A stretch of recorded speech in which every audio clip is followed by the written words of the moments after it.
In China, the state, in its seeking soft power influence, has been very controlling, making state-backed products that don't necessarily resonate with a wider audience. What's interesting about Labubu, this is a different model of soft power that is purely driven by market capitalism, almost in reaction to the fact that they need to succeed extra well at capitalism in order to export their products out there. How are Labubus changing the way people perceive China?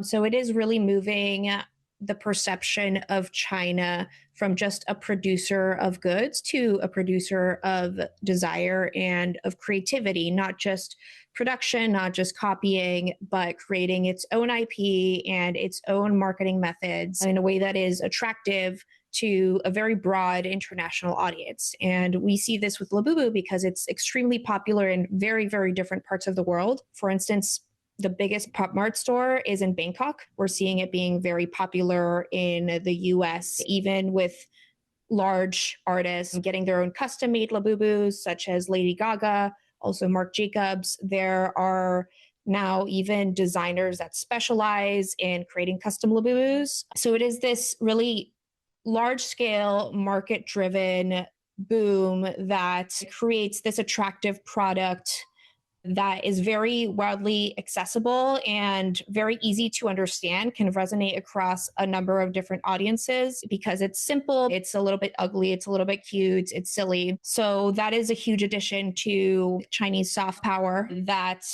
we haven't seen to the same extent before. We've started to see small trends like this, for instance, with TikTok. That's like another more organic, market-driven product that has a wide appeal. iShowSpeed's visit to China, showcasing China through his own content that has also helped Chinese soft power to reach various audiences and show different perspectives of China or like different elements of China. And when you see these instances like Labubu, I would say Labubu is also kind of a gateway drug, so to speak, for other toys from these Pop Mart collections. So, you get to know more Chinese artists by first starting with Labubu, and then you'll get to like learn about all these different characters and all these different stories and lores and where they originally come from. These are ways where people get to know different parts of China, the creativity in China, the diversity in China. There's POPLAND now in Beijing, which is like a smaller Disneyland. There are some Labubus you can only get in China and only in POPLAND. So you have to travel to Beijing. And that started to incentivize some people to go to China, basically to get these collectibles from POPLAND. Why are Labubus so popular compared to other products from China? I would say China has struggled a lot with its soft power, in large part because of this focus on making state-backed products that don't necessarily resonate with a wider audience. If you compare to the soft power strategies of Japan and Korea, which are some of the most notable ones in terms of exporting culture. So Japan with anime and Korea with K-pop has made both countries very, very attractive to a variety of different countries and cultures throughout the past few decades. Both of these countries did have state support for the art, but the difference is that it was mostly in the form of creating funds to further support organic artistry or even market-based artistry, like in the case of creating K-pop bands that is, very manufactured, but it is manufactured kind of from the private sector. So there are funds to help export this culture. And there's also incubators that are state-sponsored to further help artists and other types of creators to further create their content that then can be exported.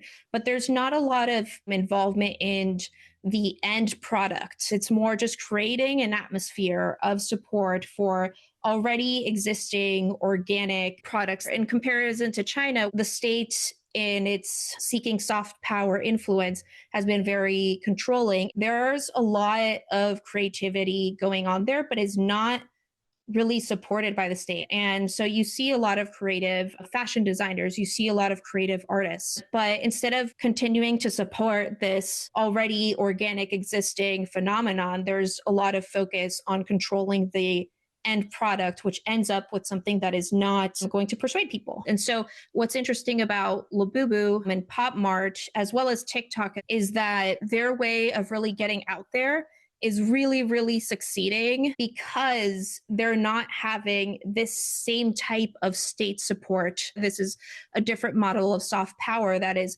purely driven by market capitalism, almost in reaction to the fact that they need to succeed extra well at capitalism in order to export their products out there, because when the state gets involved, it is much more controlling of the final product. It's interesting because Pop Mart is kind of in some ways taking the role that the state has taken in Korea and Japan by like taking these artists that are already well established, have interesting characters, and then creating this atmosphere and this market for them to really succeed abroad. How do Labubus resonate across different cultures? Labubu itself is interesting because the artist, he was born in Hong Kong, but he grew up between Hong Kong and the Netherlands, and he's been in Belgium the past 30 years. So he is, he's a third culture kid. He's like very global in his perspective. And I think because of that, Labubu is also very global in its appeal. It can resonate in a bunch of different ways with a lot of different cultures because it is like kind of a product of globalization. They're based on like Nordic elves and Nordic folklore, which is interesting too, that the artist was reading a lot of children's books to learn about like Nordic folklore. And that's what really inspired him to make Labubus in the first place. But, on the other hand, it's also someone who's like ethnically Chinese, and Pop Mart is like a Chinese company that has sought out Hong Kong, mainland China artists to create adult collectible toys. Products like Labubu, there's a big culture of customization, and this involves getting clothes for them, which Pop Mart does not sell. So those are all clothes that come usually from small shops, or people even customize them directly. They'll dye their Labubu. There are tattoo artists that will hold events to tattoo the vinyl on the Labubu, so on their face, on their feet, and people want like very specific customization. They want to make their Labubu theirs as an extension of themselves. So it's something that can resonate because it can express this childish, impish, funny part of oneself. And it's like the little inner child that you can kind of carry along with you to reflect your personality. I think that this is one of the things that is particularly attractive about this trend for people. It's not just the blind box element and the gambling element of it, but there's a lot of creativity.